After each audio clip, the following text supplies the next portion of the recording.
Tende em vós o mesmo sentimento que houve em Cristo Jesus.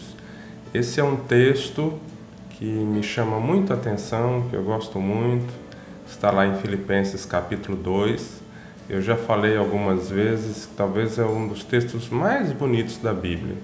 E eu gostaria de ler com os irmãos esta noite, gostaria de refletir com os irmãos essa noite sobre esse tema de ter o mesmo sentimento que Cristo Jesus. Vamos abrir lá em Filipenses, capítulo 2, versículos de 1 a 9. O texto diz assim, olha: Portanto, se há alguma exortação em Cristo, se há alguma consolação de amor, se há alguma comunhão do Espírito, se há alguns entranháveis afetos e compaixões, completai o meu gozo, para que tenhais o mesmo modo de pensar, tendo o mesmo amor, o mesmo ânimo, pensando a mesma coisa. Nada façais por contenda ou por vanglória, mas com humildade cada um considere os outros superiores a si mesmo. Não olhe cada um somente para o que é seu, mas cada qual também para o que é dos outros. Tende em vós aquele sentimento que houve também em Cristo Jesus, o qual, subsistindo-se em forma de Deus, não considerou ser igual a Deus, coisa a que se devia aferrar, mas esvaziou-se a si mesmo, tomando a forma de servo, tornando-se semelhante aos homens, e achando na forma de homem, humilhou-se a si mesmo, tornando-se obediente até a morte, e morte de cruz, pelo qual também Deus o exaltou soberanamente, e lhe deu o nome que é sobre todo nome, para que ao nome de Jesus se dobre todo o joelho dos que estão nos céus e na terra e debaixo da terra, e toda língua confesse que Jesus Cristo é o Senhor, para a glória de Deus Pai. O texto é Filipenses capítulo 2, versículos de 1 a 11. E esse texto fala sobre a humildade de Jesus, mas também fala sobre o fato de que nós devemos ter esse mesmo sentimento. Eu quero refletir rapidamente sobre essa ideia de esvaziar-se a si mesmo. Primeiro, Jesus esvaziou-se a si mesmo de continuar sendo igual a Deus. Está lá no versículo 6, né? Ele tinha como direito ser igual a Deus, mas ele esvaziou-se a si mesmo de continuar sendo a Deus. Depois ele tomou a forma de servo semelhante aos homens. Então ele esvaziou-se a si mesmo de ser um ser celestial. Ele tomou-se a forma de seres humanos, como homens como nós. E ele foi obediente até a morte e morte de cruz. Mostra que Jesus meio que desceu uma escada para nós, né? Por nós. Ele tinha como direito ser igual a Deus, mas ele deixou de ser igual a Deus. Ele tomou a forma de homem, como homem foi servo, e como servo foi obediente até a morte de cruz. Mas que sentimento é esse que o apóstolo Paulo nos convida a ter? E por que nós não temos esse sentimento? Porque se tivéssemos, ele não pediria, não falaria que nós deveríamos ter. Em primeiro lugar, a humildade, que contrapõe a soberba. O ser humano, por natureza, é soberbo. O ser humano, por natureza, quer ser melhor do que os outros.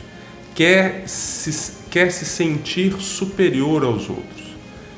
A gente vê em toda a história da humanidade a ideia de querer conquistar, querer ser melhor, querer estar acima, querer ocupar uma posição superior aos que estão ao redor. Até bem novos a gente já vai aprendendo que a gente precisa ser melhor. Na escola, os alunos melhores são premiados, os alunos que chegam em primeiro lugar na corrida ganham medalha, o time que faz mais gols ganha medalha. Desde muito cedo, a gente é incentivado a essa ideia de mérito, de ser melhor do que alguém. Nós não somos desafiados a dar o nosso melhor, nós somos desafiados a ser melhor que alguém. Jesus era melhor do que todos, mas ele foi humilde. A gente lembra, por exemplo, aquele episódio de Jesus lavando os pés dos discípulos. Pedro se sentiu desconfortável por causa daquela atitude de Jesus, porque Jesus era o mestre dos discípulos. Ele era chamado de rabi, ele tinha discípulos porque pessoas seguiam Jesus porque viam nele uma liderança. E de repente Jesus começa a fazer algo que era trabalho do pior dos escravos, que era lavar os pés dos outros.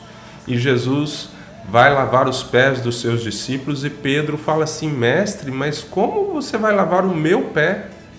E aí Jesus dá uma resposta para Pedro que diz que se Pedro não deixasse Jesus lavar os seus pés, Pedro não teria parte no reino dos céus. Então aí Pedro quis tomar até um banho completo. A gente entende que em todos os momentos o ministério de Jesus foi pautado em humildade. Em momento nenhum Jesus tomou para si até o direito que era dele mesmo. E isso é interessante a gente entender, porque ser humilde, contrapondo ao fato de sermos soberbos, não quer dizer só querermos nos colocar melhor do que outros. Quer dizer também, mesmo que sejamos melhores, mesmo que sejamos mais inteligentes, mesmo que sejamos mais ricos, mesmo que sejamos mais fortes, a recomendação da palavra de Deus é de sermos humildes. E normalmente o soberbo é aquele que não tem.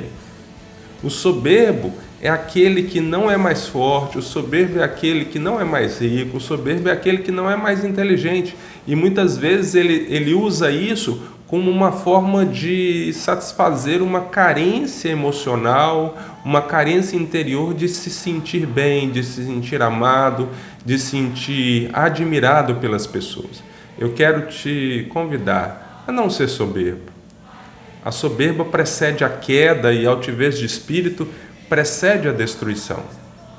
O soberbo, a Bíblia diz que Deus resiste aos soberbos, mas dá graça aos humildes. Então eu te convido a ser humilde como Jesus. Por mais que em algum momento da sua vida você tenha mais recursos do que as pessoas, seja humilde. Por mais que por conta de oportunidades que você tenha, ou até mesmo por conta da sua natureza genética, você seja mais inteligente que as pessoas, seja humilde. Por mais que por uma questão de frequentar uma academia, desenvolver seus músculos, você seja mais forte que as pessoas, seja humilde. Eu sempre digo que quem morre afogado não é aquele que não sabe nadar. Quem morre afogado é aquele que acha que sabe nadar. Quem tem consciência que não sabe nadar, não entra na água. Mas o soberbo, ele se acha poderoso, ele se acha o tal. O soberbo acredita que ele pode andar acima da velocidade porque ele sabe dirigir. O soberbo acredita que ele pode beber mais do que os outros porque ele sabe ficar sóbrio, não fica bêbado. O soberbo é aquele que desafia até mesmo as leis impostas, e eu vou falar mais um pouco sobre isso no próximo ponto, porque ele se sente melhor. Ele sente que as leis não se aplicam a ele, se aplicam às outras pessoas. Mas também fala sobre obediência versus rebeldia. Jesus foi obediente até a morte e morte de cruz. E o ser humano, desde quando pecou lá no Jardim do Éden, tem revelado rebeldia, tem revelado desobediência. E é interessante que uma coisa está ligada à outra, porque normalmente o rebelde, ele não se rebela simplesmente de graça. Ele desobedece porque acha que é melhor do que aquele que lhe deu a ordem, porque não concorda com aquele que deu a ordem. Irmãos, temos que entender que a rebeldia não vem do Senhor. Deus espera que sejamos obedientes. Há um livro chamado As 5 Linguagens do Amor, é um livro conhecido, muitas pessoas já leram, e eu não vou falar detalhadamente sobre o livro, mas o livro diz que cada pessoa tem uma forma de se sentir amada diferente. Alguns se sentem amados com elogios, outros se sentem amados quando alguém dedica tempo a ele e assim por diante. Se nós podemos falar de uma linguagem do amor de Deus, eu digo que a linguagem do amor de Deus é a obediência. Vários textos bíblicos dizem que se nós obedecemos a Deus, nós o amamos. Ou se nós amamos a Deus, nós obedecemos. Aquele que tem os meus mandamentos e os guarda, este é o que me ama. E aquele que me ama será amado de meu Pai, e eu também o amarei e me manifestarei a ele. É um texto que o próprio Jesus disse. Então a gente entende que a gente vai provar o nosso amor para com Deus sendo obediente. Infelizmente, como eu disse, a nossa natureza é de sermos rebeldes, é de acharmos que sabemos mais, é de acharmos que podemos mais. Eu te convido a não ser rebelde, mas ter o mesmo sentimento que houve em Cristo Jesus, que foi obediente. Quero falar também sobre o amor altruísta de Jesus, contrapondo o nosso egoísmo. Nós também, por natureza, somos egoístas. A gente vê desde novinho uma criança pegando os seus brinquedos e quando chega uma outra para querer brincar com os brinquedos, a criança não deixa. Às vezes é um brinquedo que a criança nem está mexendo, mas quando alguém mexe, ela larga o que ela está brincando para pegar aquele porque é dela. A gente, por natureza, é egoísta. Existem até ditados: farinha pouco, meu pirão primeiro, o mundo é dos espertos e vários outros ditados que revelam que nós, por natureza, somos egoístas. A gente, até mesmo muitas vezes, quando ama, a gente ama com o nosso amor que quer algo em troca. A gente, muitas vezes, quando faz o bem, a gente faz o bem querendo algo em troca. Muitas vezes, quando a gente obedece ao Senhor, a gente obedece ao Senhor querendo algo em troca. Isso revela egoísmo, enquanto que Jesus teve um amor altruísta. Jesus, quando obedeceu lá e morreu na cruz em nosso lugar, ele fez isso por amor a nós. Ele fez isso abrindo mão de tudo que a gente já leu aqui, que ele abriu mão por amor a cada um de nós.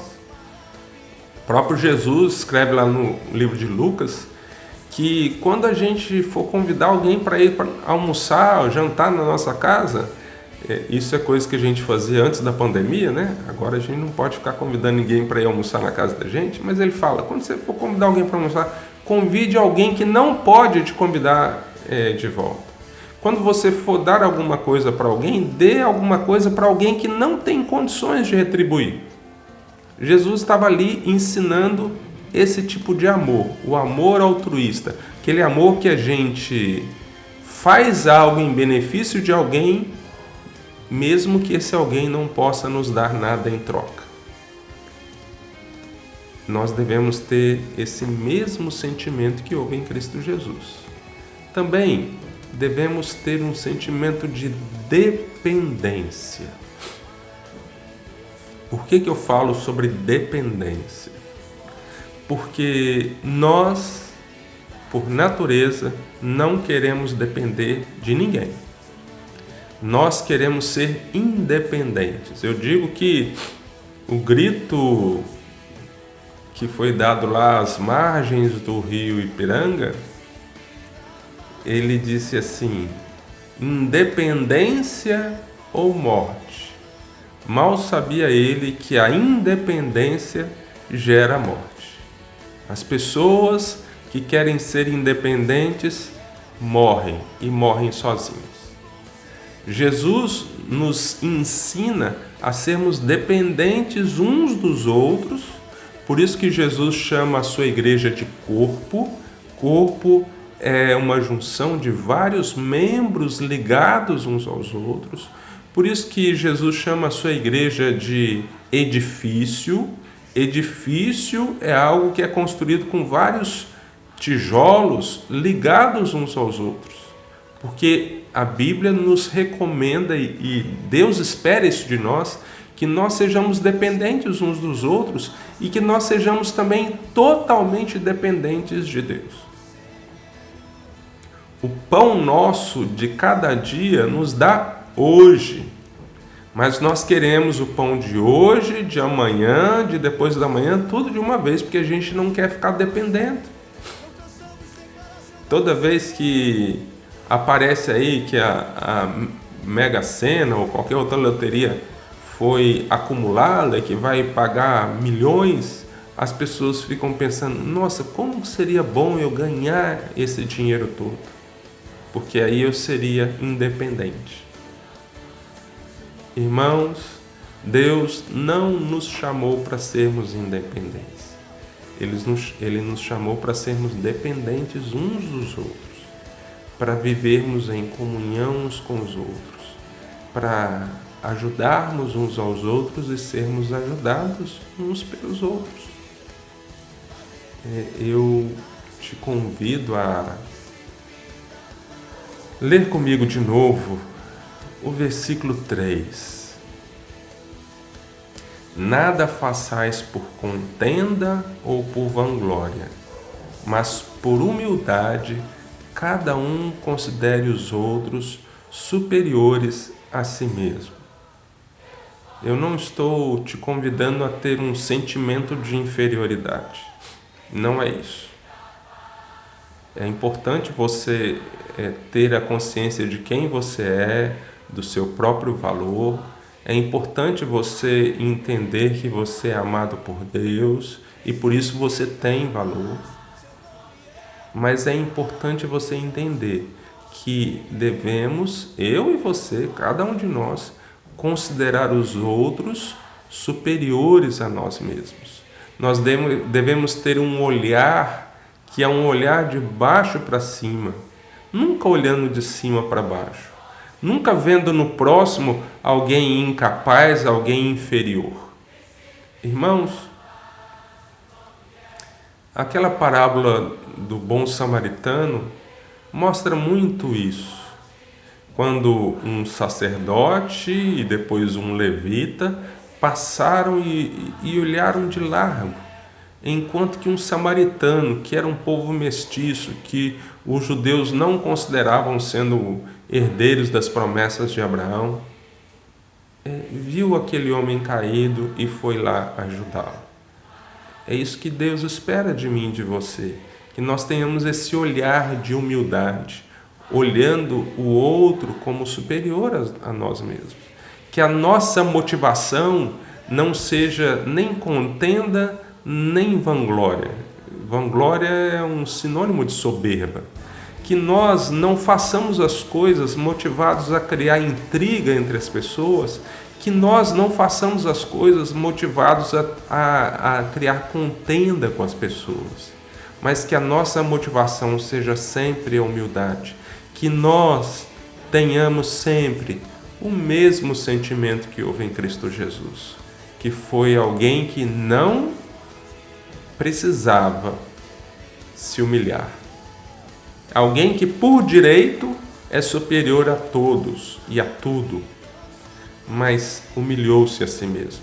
Que esse sentimento seja o meu sentimento, que esse sentimento seja o seu sentimento. Que Deus nos abençoe e que esta palavra possa gerar mudança de vida em você. Que através dessa mensagem você possa repensar como você tem agido com relação às pessoas que estão ao seu redor. Como você tem agido com relação a Deus. Como tem sido o seu nível de humildade, de obediência, o seu nível de amor altruísta, aquele amor incondicional, aquele amor que você ama as pessoas independentemente das pessoas te amarem de volta. Como tem sido o seu nível de dependência, tanto de Deus quanto das pessoas? Que Deus nos abençoe. Amém.